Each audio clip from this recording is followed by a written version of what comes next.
You're listening to YAP, Young and Profiting Podcast, a place where you can listen, learn, and profit. I'm your host, Hala, and today I'm chatting with Tucker Max.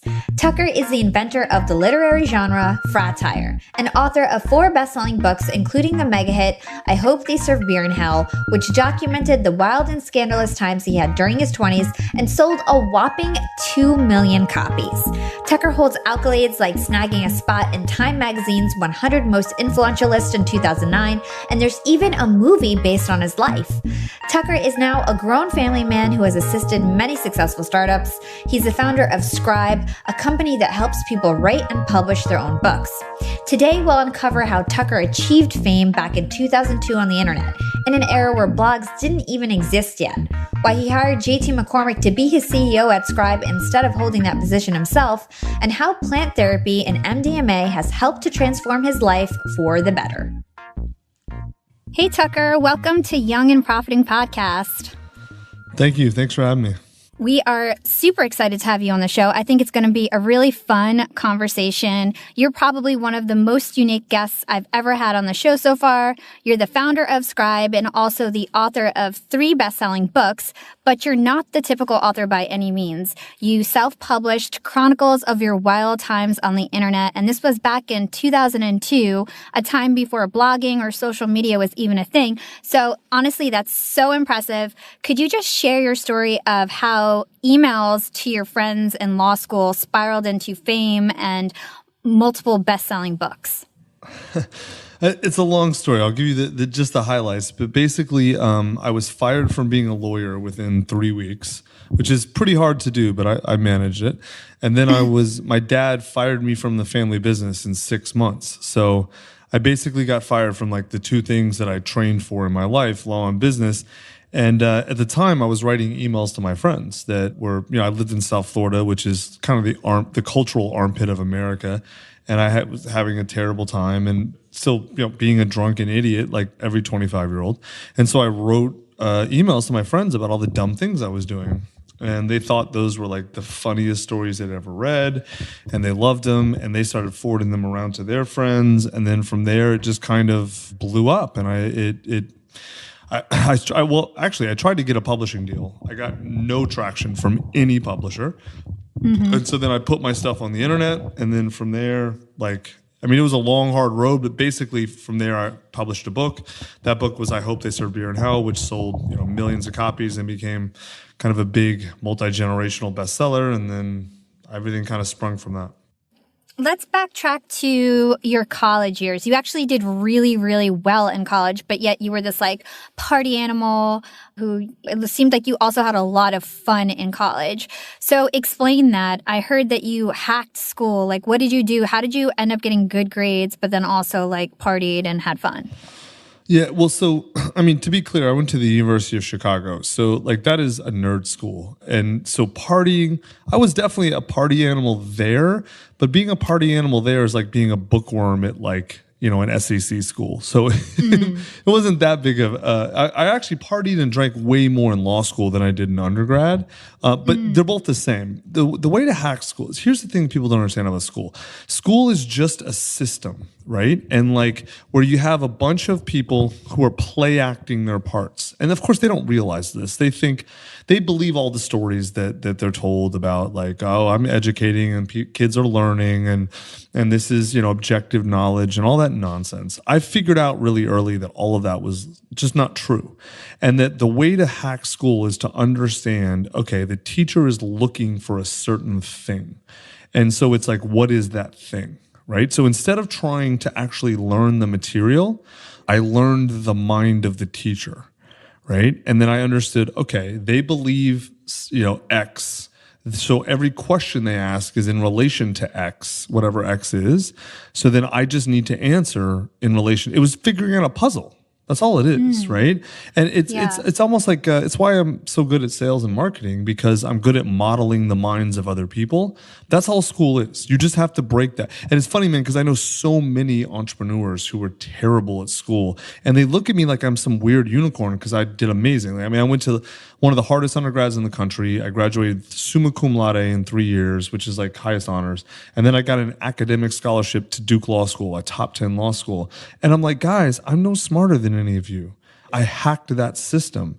And then like once I explained it to them that way, they're like, oh, wow, I never would have thought about it like that. It's obvious as soon as someone explains it to you, but the system is really good at brainwashing the kids and telling them that, like, if you don't learn the way the system tells you and you don't respect the things the system says are important, then you're stupid, right? Yeah. Which is just clearly not true. Yeah, that's really interesting that you say that. And it's so true that it's really just about understanding the person who holds the keys to whatever you're trying to get. And if you understand their psychology or motivations, then you can kind of, like you said, hack the system. So really cool. Right. I was just going to say, we actually have a lot in common. So I know you had a show on MTV, and I almost had a show on MTV. I used to host a blog site called strawberryblunt.com in my 20s, and it was run by the sorority of hip hop. And so I had like 50 female bloggers under me, all pretty talented girls, and we used to host parties and concerts, and we had an online radio show where we used to interview celebrities. But both times we did the pilots with MTV, they signed us and like handpicked us, but we didn't get it. And that's a long story. But I bring this up because we actually used Twitter to our advantage. It was when Twitter, it was like 2010, Twitter was still like kind of new. And we used it in a way that nobody else had done before. So we used to like @message celebrities automatically from our blog posts, and then they would retweet it because like 50 girls would tweet them in a row. And like everybody started doing that afterwards, but we were the first ones to do that. And that's why we blew up really fast. So that's over now. But I just thought it was really funny because you used to blog essentially, and you got so popular because you started these blogs on the internet before blogging was even a thing, right? And each era of the internet has like these different like lanes that you could use that are kind of like wide open that you can use to kind of blow yourself up if you're just creative and look closely at what you could take advantage of or use things differently than what they were actually meant to do. So explain how you in 2002 used the internet to your advantage. And then maybe after that, we can talk about what we think we could do now to take advantage of the internet. Yeah. So in 2002, it was both really easy, but totally non-obvious, because in 2002, it was like the Wild West. I mean, this was before Google existed, really. I think it may have existed, but it was like, no, it did exist, but it was tiny and no one knew about it. And like Yahoo was the big player there, and Yahoo doesn't really even exist anymore. Like I had to put my site on GeoCities. Like this is back in the ancient, like the ancient scroll days of the internet. And so like, it was easy because there was no competition, right? And so if you did something good, you got known really quick. The problem at the time, though, was that there were only like 30 million people on the internet or something. Like it was like basically kids who went to college and people who worked at big corporations and academics. Like that was it. And so at least when I very first started, 2000, 2001, 2002, and it was expanding rapidly, don't get me wrong, but it was still a tiny, tiny market. So like you could be really internet famous, but no one actually knew who you were, right? It was just a bunch of weirdos on the internet. That was back when I don't know if you're old enough to remember this, but like there was a day when like you didn't meet people from the internet, where that was like creepy. It was only weirdos in their basement on the internet. Now like a third of couples who are married met on like the internet somehow, right? It's a totally normal thing. But so I didn't really have to do a lot of hacking. The thing that I did then that no one else was doing was I put really quality stuff out. Right. And so like, because at the time, the internet like didn't have a profit model. Right. And unless you were maybe selling porn or something like, and so there was like people thought it was a plaything. And so I was like, no, I'm just going to take it seriously. I'm going to publish my stuff, and I put up an email capture, and I had an email list. And then like that was before people really realized how valuable audiences and email lists were. And so I kind of got lucky in a way, but I was just okay being a pioneer and being out there out front, right? Whereas It's a very different thing now. There's a lot more competition, but what's funny is there's a lot more people on the internet, and I think there's a lot more opportunity now. It was easy then, but no one saw the opportunity. Now a bunch of people see the opportunity, but it's actually like, in a weird way, it's easier. You know, like I would rather there be more buyers than less buyers in the market, even if there's more competition. Yeah, I couldn't, when I heard your story, I couldn't even believe it that like basically email forwarding got you famous, like those email chains and then draw traffic to your website or whatever. But it's just crazy because it probably like there was no social media sites even back then. So it's pretty incredible what you did. So how about now in 2020, how would you go about getting noticed on the internet? So, okay, it depends on what I wanted to be noticed for, right? But generally speaking, what I would do is I would actually start with video. I think video is the future. Like we in my company, we're building our video wing right now on our YouTube channel. I think it's funny, man. People are like, you hear people like, oh, YouTube's like already peaked. And I'm like, you idiots. Like YouTube as a channel may have, I doubt it, but video is in its infancy. Yeah. Because humans biologically are visual, auditory, spatial creatures, right? We see and hear things. That's how we interact. Reading stuff is not sort of our thing, and we can do it, but it's not the main way we do it. And so like people ask me all the time, if I started today, what would you do? And like my answer is, they're like, oh, you know, like the world's changed, you'd have a much harder time. I'm like, no, dude, it'd be way easier, because what I would do is I would basically set up like a 3-camera shoot, like in my apartment. I'd put in like a circular little, like almost like a poker table, and I would have like darker lighting, and then I would like just have beer with my friends, and we would all tell stories on video. And then the magic comes in editing, right? Once you get the lighting and the shooting right, then we would edit it, and like my same stories would be 10 times, maybe 100 times bigger if they were on video. They'd be huge on video. And so like whatever I was doing, I would there's a few exceptions, but almost anything I was doing, I would start on video, and I would just like dick around and play around until it got good and I was good at it. And then I would just start going from there, figuring it out from there. But I'd be video native. Yeah, I totally agree. I think videos are still the place until like VR is like mainstream. I think videos is totally where you need to focus. And even like YouTube ads are so cheap right now and people aren't taking advantage. So I agree. Definitely I would focus on video, and that's what I'm doing for my strategy in 2020. So really quick before, I want to talk about your rejection, but before that, to kind of give it some color, I'd like you to talk about how big you got once, you know, your stuff went viral, that period of time when you were on MTV and everything. Just like give us some color to like how big your stories got. I mean, you know, like it wasn't a flash in the pan, but I wasn't Brad Pitt, you know? So I was like, in 2009 was really the peak. That was when the movie about my book came out. And that was when Time Magazine put me on the 100 most influential list. And so like 2009 was like, that was kind of the peak. It was weird. It was so weird because like, it was like I went from being ignored by the mainstream media, and it was like almost overnight, I went from being ignored to being like everyone just being like ubiquitous. You know, it's like when someone's been around so much, you're like tired of them. It's like I never got that period where like I was a star. I went from ignored to like, oh yeah, everyone knows who he is, you know, whatever. Like, of course, Tucker Max is famous. And I was like, wait a minute, no, like I didn't get the cool part.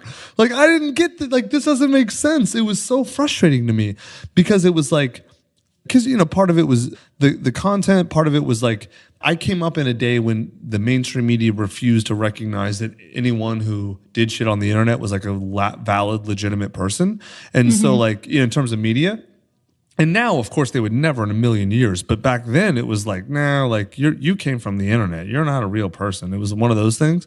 And so like, it's like I didn't get the cool fun toast of the town phase. It was very annoying, to be honest.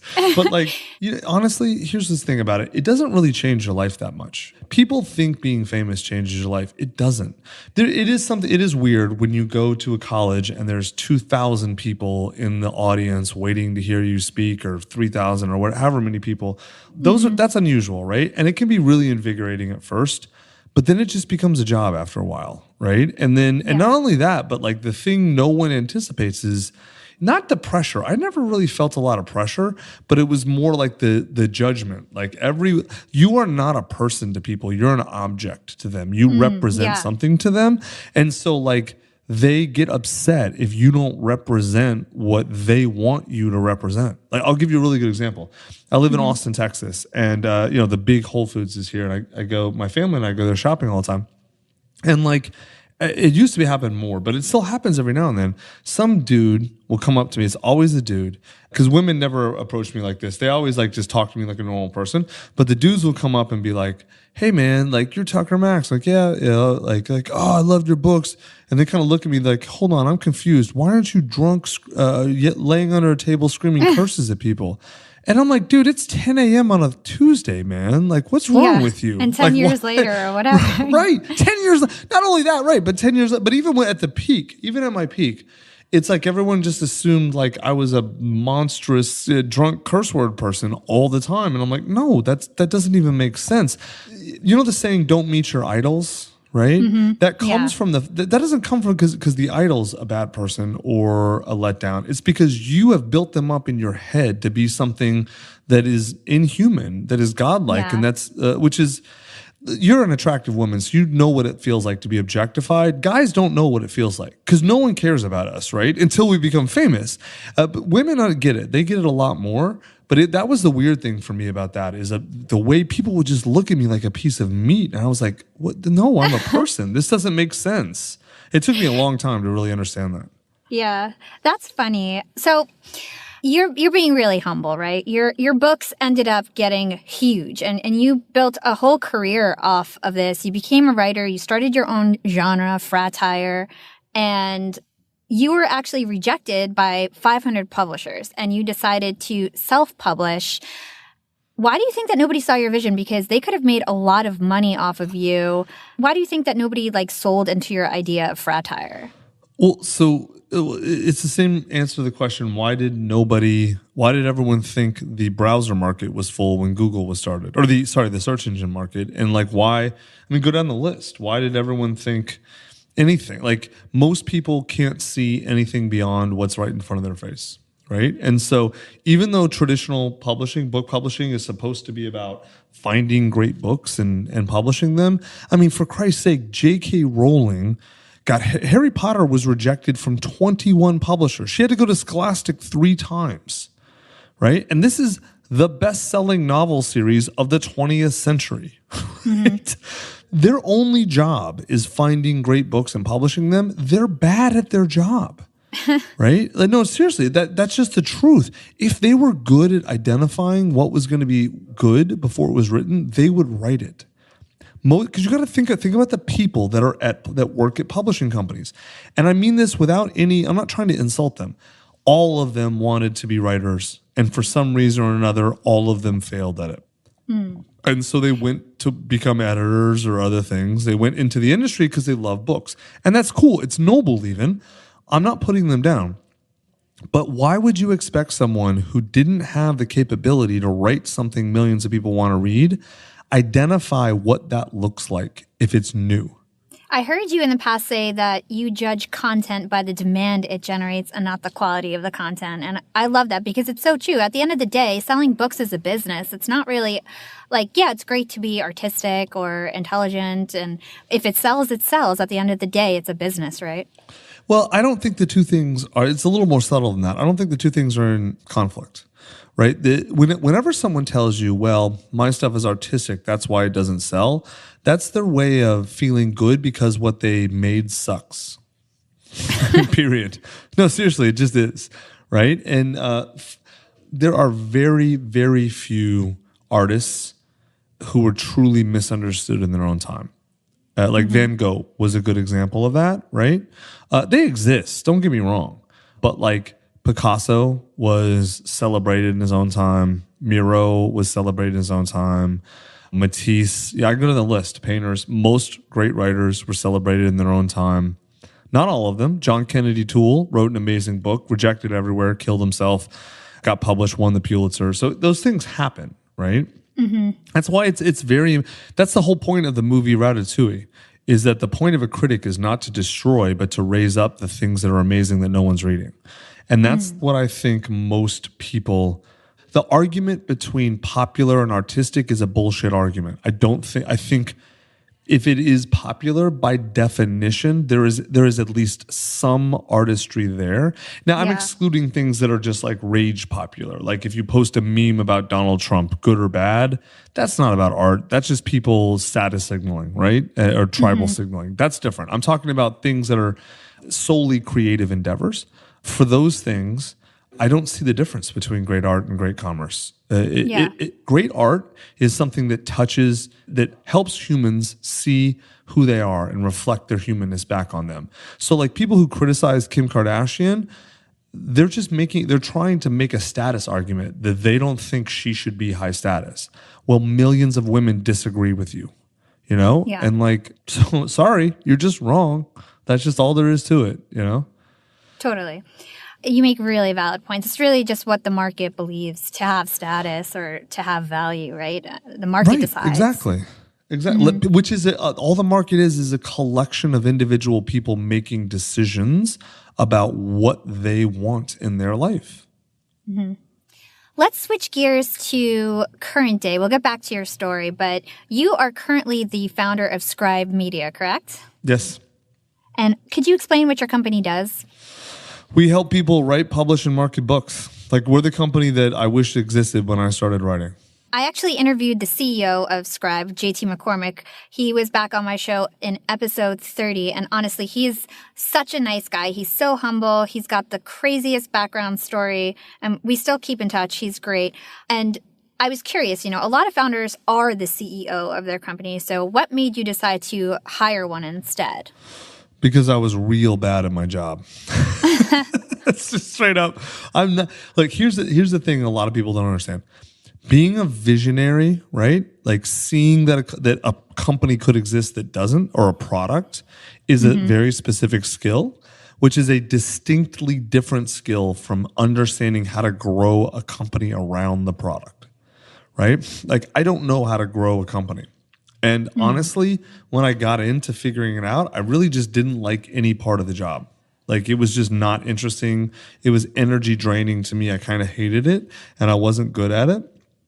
And so once I realized that, then it was like, JT was a client of ours and he loved our company and our product, but like he saw like all the problems we were having. And so like I was trying to have him coach me a little bit.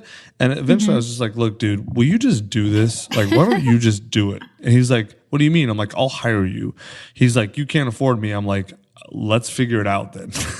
Because you're really good at this and I'm not. I want to just spend my time with the things I'm good at. And so that's where we are now as a company is I spend my time building kind of new products. Like we're building a whole new product workshop for memoir. Like our business is mainly for prescriptive nonfiction, like business and personal development nonfiction. Like we did David Goggins' book and we did those sorts of things. But there's almost everyone wants to write a book. And when they say write a book, what they mean is they want to tell their story, right? Which is not about business. It's not about teaching people something. It's they believe they have a story to tell and they want to tell it. And so I'm building that now, right? And that's all I do. Like I do that. I'm working on 2 other books. And so it's amazing. Like, cause and then I do some of this stuff, podcasts, whatever. These are the things I'm good at, right? I'm not good at like, coaching people on accountability. I don't know, like the P&L and kill me. I'd rather die than do any of that stuff. It's incredible that you are so self-aware. So many people are so egotistical that they would not be able to be like, well, I'm not right for this CEO position and I'm going to hire somebody else. So that's really cool that you realize that. And that's probably why Scribe is very successful. So congrats on that. It took a lot of work to get there. Yeah, it was not easy. I was not always that emotionally mature. Yeah.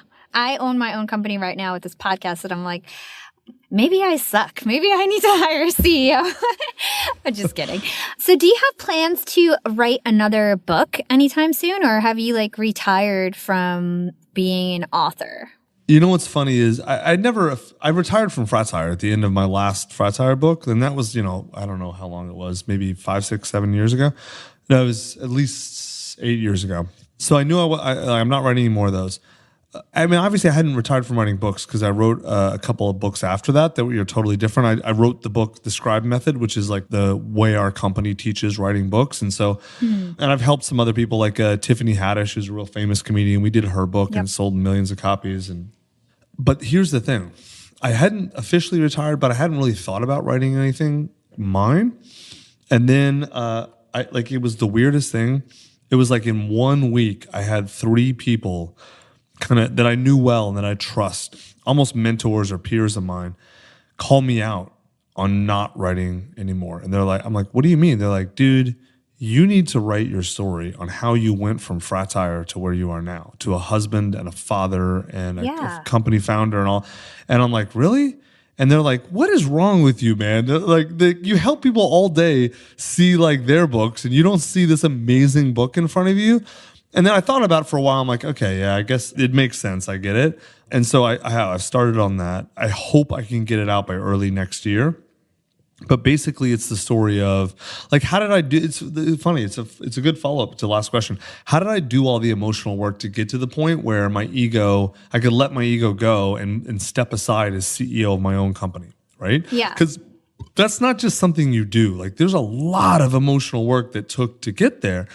And so, like, how do I do that? It's telling that story, right? And I've done, and I spent all kinds of time in therapy. I've done all kinds of unusual therapies, plant medicines, like energy work, all this other stuff. And some of it works, some of it hasn't, but it's kind of that whole story. Okay, so this is the perfect segue. Back to your story. Your parents, according to you, they met at a Coke party, and you had kind of a isolated experience as a child, according to you in your different writings. So how do you think your upbringing kind of reflected in your adolescent years, your college years, and your rambunctious and wild style? Do you think that had a lot to do with it? I mean, it was the cause. It didn't just have a lot to do with it. It was the thing. Look, it's pretty simple. Here's the rough outline. My parents, they were not very good at being parents, right? Like, I wasn't sexually molested or beaten or anything like that, but they didn't really care much. And I was very lonely as a kid, which is, for a small child, is like extraordinarily terrifying. Even though I was safe, but that's not, as a kid, you don't understand that. Like, all you understand is, are your parents paying attention to you or are they not, right? And it's not like, I'm not talking about like one of those kids that needs constant attention. I'm talking about left alone for long, long periods of time as a young kid, right? And so that wounds you a lot. And this story, I think, you develop stories in your head as a kid about that stuff, like why you're being left alone and what to do about it. One of the stories I think, it was obviously completely unconscious, was like, okay, my parents aren't going to pay attention to me, then I'm gonna get attention, right? And so it's the reason anyone who is intentionally trying to become famous has at their core some sort of wound from either their parents or someone else where they felt insignificant, unloved, or no attention, and that's the strategy they're trying to use to compensate for that. And I say that as someone who did it, right? I'm not excluding myself. I'm very much in that. Yeah. That's why it's not why I started writing, but once I started writing and I realized I got attention for it, I picked up that football and I ran. I ran with it, right? And that's why. It was like, I'm going to become, okay, you're not going to pay attention to me. I'm going to show you I'm worthy of attention. And again, all unconscious. It was not a conscious thing. Like, if you told me in 2007 I was doing this to prove to my parents that I was worthy of love, I'd be like, get it out of my face. That's nonsense, right? But that's the core emotional truth. It's only looking back. Yeah. In high school, you were voted most egotistical, and you've called yourself a narcissist. So just describe like how big of a narcissist you were in your 20s. Well, what's funny is narcissism is just a defense to lack of attention, And so both my parents were extraordinarily narcissistic, right? When you have narcissistic parents, there's basically two there's two big ways to defend against that wound. You can try and be everything they want you to be, right? Or you can be like them, right? Now, I was the opposite of my parents in a lot of ways, but like I was still basically emotionally being like them. I was being narcissistic.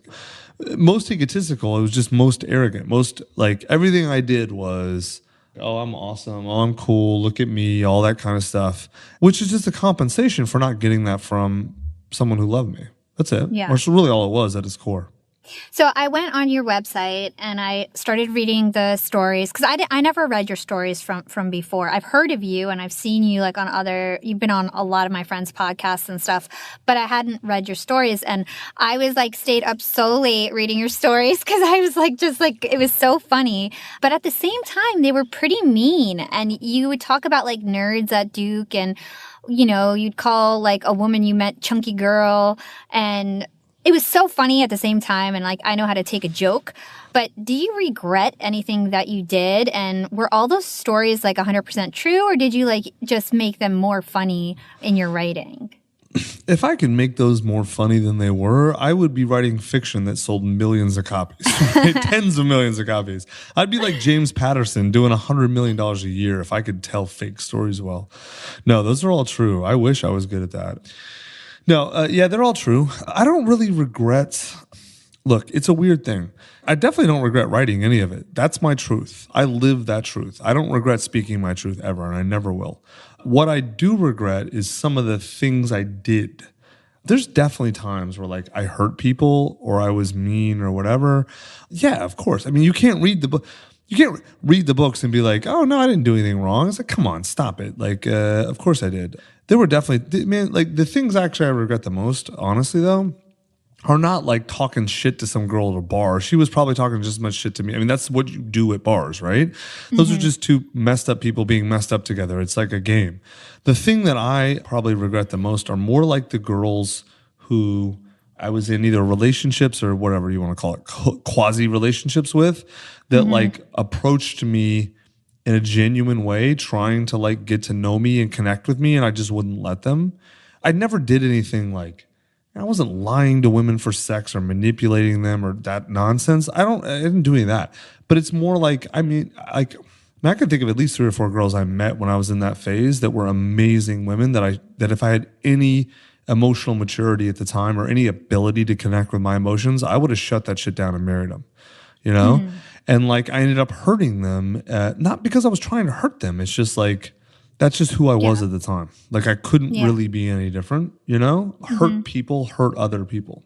I absolutely regret specific actions I did that were messed up and wrong, of course. I don't regret writing about any of it because that's my truth. Totally. You left behind your rowdy lifestyle, and you just alluded previously that you went through therapy, I think psychotherapy. What was that process like? What triggered that journey for you? Could you just talk about that? Yeah, so it started, so after the movie came out, and then I was in LA, and I hated LA. And so I moved to Austin and Texas, which is where I still live. I thought I was going to be there 3 months or 6 months. I was going to finish a book and leave, go back to Chicago, which is where I lived before, and I loved, but Austin was just too amazing. Anyway, so I was pretty upset after the movie didn't do well, and so I fixed kind of like everything in my life. I got in amazing shape.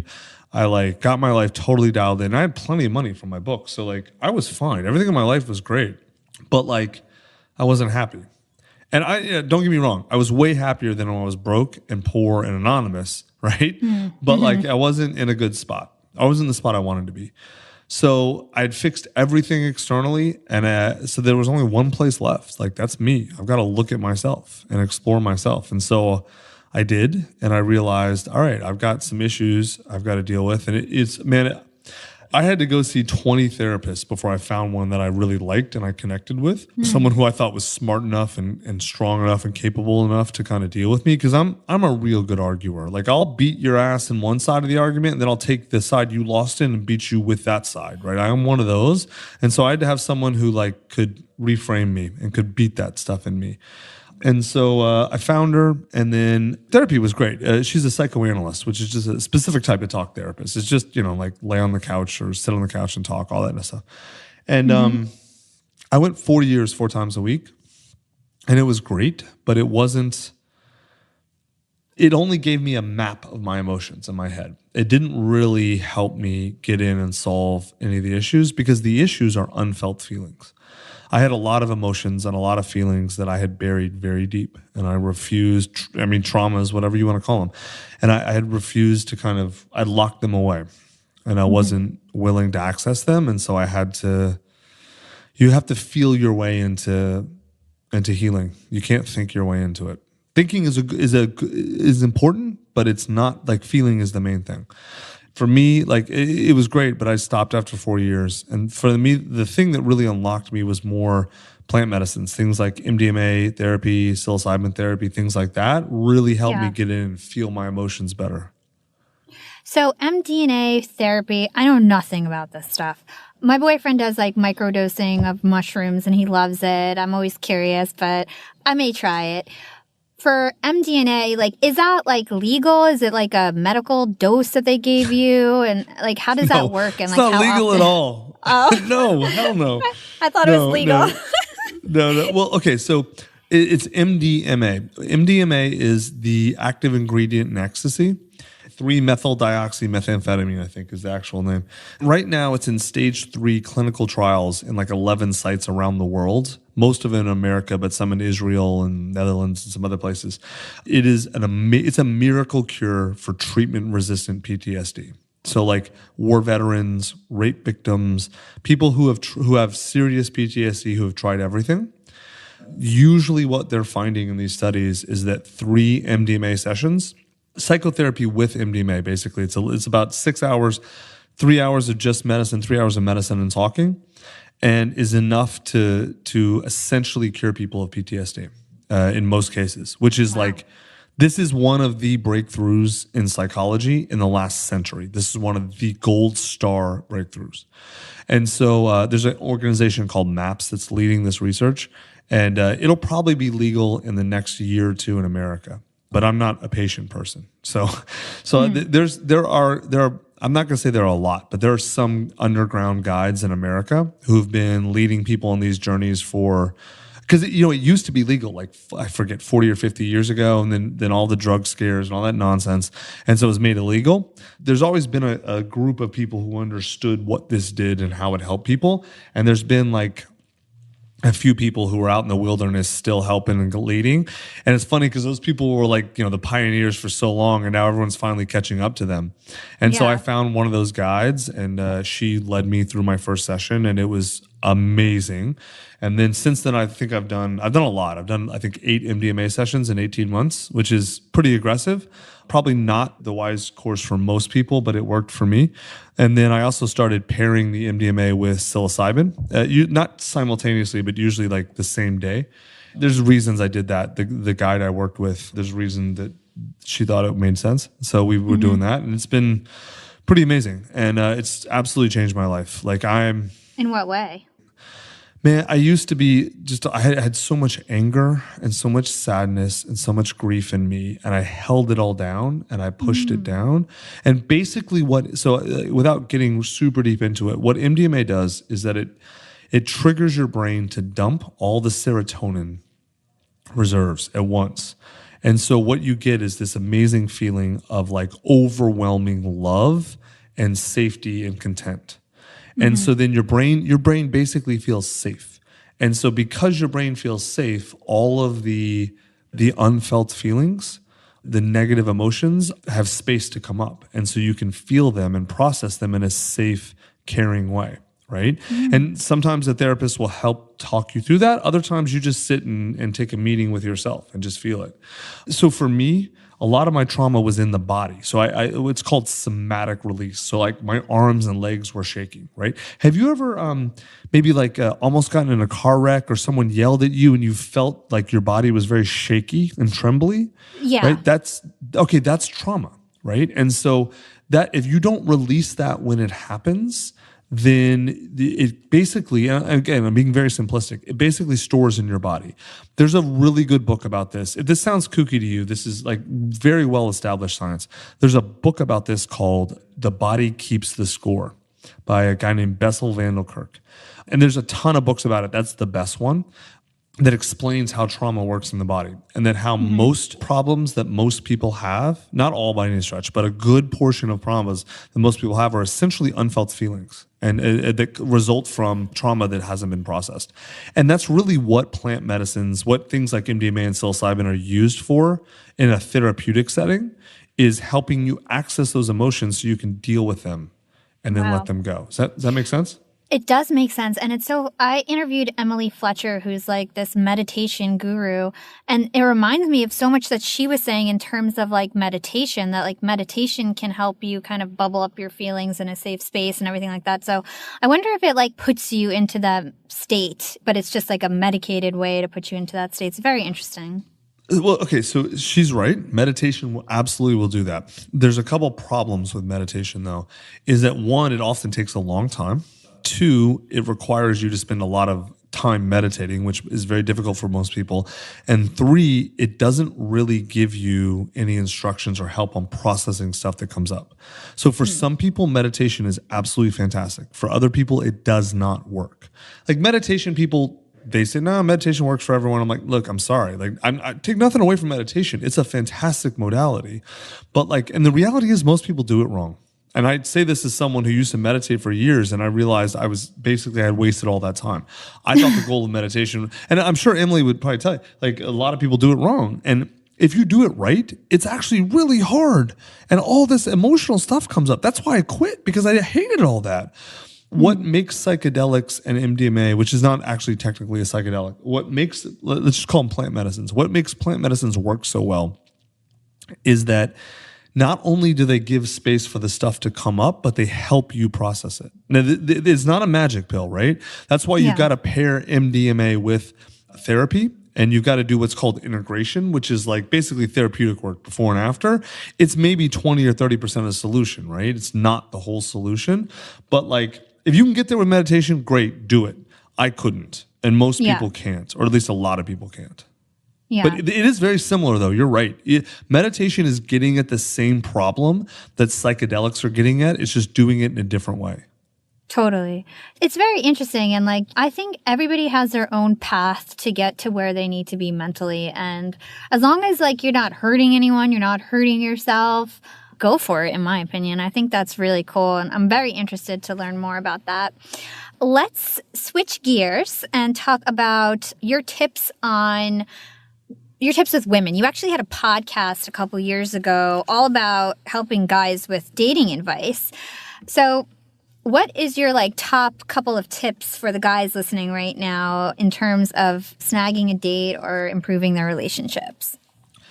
Honestly, they all boil down to improve yourself. Most dudes that I know that are young and single because I'm going to say this harshly, and it's a little unfair, but it's true. They're young and single because no woman in her right mind would want to date them, right? And it's not that they're bad dudes. They could be really great guys. But it's so, young guys especially, I've seen this a million. It's my favorite thing on the internet. When some dorky young guy will like see a picture of some stunningly beautiful actress and be like, oh yeah, she's like a high 7, low 8 on a good day. And I'm like, dude, are you like, you would pee your pants if she talked to you. She's a 20 for you. Shut up, you loser. Let's say she is. Let's say the girl is an 8, which by the way, 8s are very pretty. So let's say she's an 8. That dude's a 4 usually. And so it's like, okay, even if you're right that she's an 8, you're half of that. You need to get your shit together, dude. And most guys actually, it's really simple to get their stuff together. It really is. And they don't do any of it. They don't even think about the fact that like they need to be, that like, yes, it's absolutely their right to demand a partner, a woman who has, like who's attractive to them and smart and whatever they want. That's cool. But then they also have to be worth that woman. Yeah. And none of them think that way. And then they don't understand why they don't have any dates, because like, it's like they're 4s looking for 8s. And it's like, no, dude, to get an 8, you need to be, maybe a rich 6 will get away with it, right? Generally, you need to be a 7 or an 8 to get an 8, right? And you could be physically unattractive as a dude and get all kinds of great women. You just have to be smart and funny and successful. Or even, even just be one of those things. Be really smart, you'll be all right. Be really successful, you'll be okay. I mean, maybe not as good as you could be, but be really funny, you're going to do. And so the whole podcast was basically teaching dudes how to get their shit together so that women would like them.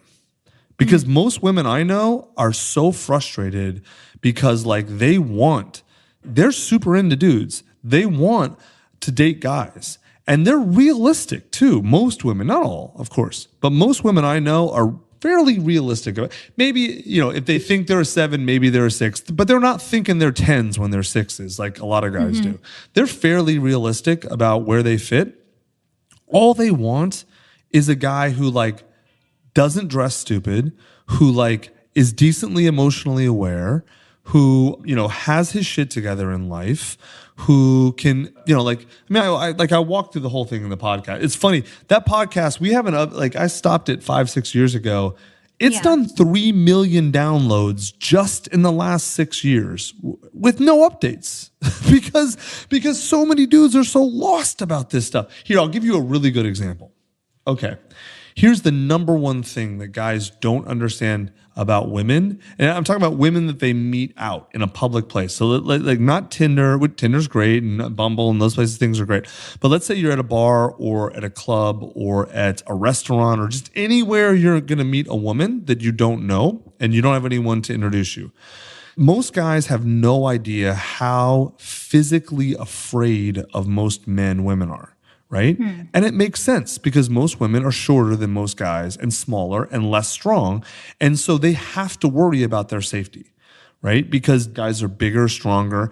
And even though the vast majority of dudes are super good guys, the one who's not is the one she's worried about. And she doesn't know who that is until she knows you, right?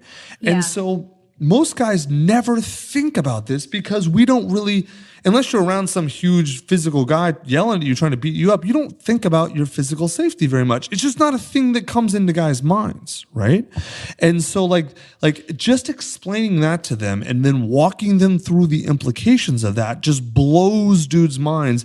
And then now they understand this is why you don't do things like look at a girl and then divert your eyes real quick because that codes as predator to her, right? And this is why you don't just walk up to a girl and grab her because aside from being assault, she doesn't know who you are and she's afraid. And we just basic things. And good dudes, great dudes who would never do anything to a woman are like, oh man, now that you describe all these things, I do all these things. I had no idea. No wonder girls don't want to talk to me. It's like, yeah, man. Right. Yeah. So we have to the podcast is still amazing. It's still up. It still helps. I get emails every week from guys who use it.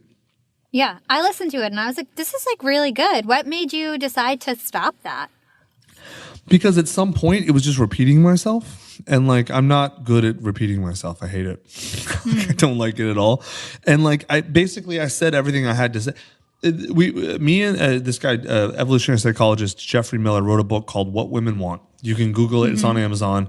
It is the best book for guys, let's say, that are 15 to about 30. It's the best book, although it actually is really good for guys over 15 to 35. Yeah. And it's the book. We don't have anything else to say about it because if you read that book and do what it says, you're going to be great. Very cool. Yeah, I would definitely recommend if you're a guy, I know 80% of my listeners are male. So if you're a guy, you don't have a woman yet, go check out Tucker Max's podcast. What was it? What's it called, your podcast again? It's called the Mating Grounds podcast. Mating Grounds. Yeah, you can easily, if you just search Tucker Max on Apple Podcasts or wherever, you'll find it. So the last question that I ask all my guests on my show is, what is your secret to profiting in life? All right, I'll take it in more of a business direction, because my guess is that's what your audience is looking for. If you want to profit, and I mean in the broadest sense in business, and it definitely includes money, but in all business sense, then understand one thing. The only point of business is to meet people's needs. That's it, right? If you understand the goal of business is not to sell, it's not to make money, it's not to do any of these things. The goal is to meet the needs of people. Then if you understand that and your business does that, then sales are easy. You're going to make a ton of money. You're going to be really successful, right? A lot of people a lot of dudes especially, it's like they don't really think of it that way. And once you understand that, once you unlock, oh, my goal is to meet people's needs, then you start listening to your customers, you start listening to the problems you have, you solve their problems, and then you make a lot of money. Make sense? Yeah, I love that. Awesome. So this was such a great, fun conversation. I can't wait to put it out. Where can our listeners go to find more about you and everything that you do? Well, I'm on all the normal social media platforms, Instagram, Twitter, whatever, Tucker Max, my handle on pretty much all of them. Or if you want to write a book, my company is scribewriting.com. We have all of our material, like everything we do. We're pretty expensive. Like our packages are $10,000 to $100,000. But if you want to write a book on your own without our help, just go to scribebookschool.com. And literally our entire process we use with our $100,000 clients, we outline every single step. So you can do the whole thing without us. Like if you don't have money or you're, whatever, you don't need to work with us. We give all our information away for free. That's amazing. I'll put the link in my show notes for sure. And honestly, I'm going to write a book one day. I don't think I'm ready yet, but maybe in a couple years, and I'll definitely become one of your clients. So looking forward to that. Tucker, it was so great to have you on. Thank you so much. Of course. Thank you for having me. My pleasure. Thanks for listening to Young and Profiting Podcast. If you enjoyed this episode, don't forget to leave us a review or comment on your favorite platform. Follow Yap on Instagram at Young and Profiting and check us out at youngandprofiting.com. And now you can chat live with us every single day on Yap Society on Slack. Check out our show notes or youngandprofiting.com for the registration link. And if you're already active on Yap, share the wealth and invite your friends. You can find me on Instagram at Yap with Hala or LinkedIn. Just search for my name, Hala Taha. Big thanks to the Yap team as always. Stay blessed and I'll catch you next time. This is Hala signing off.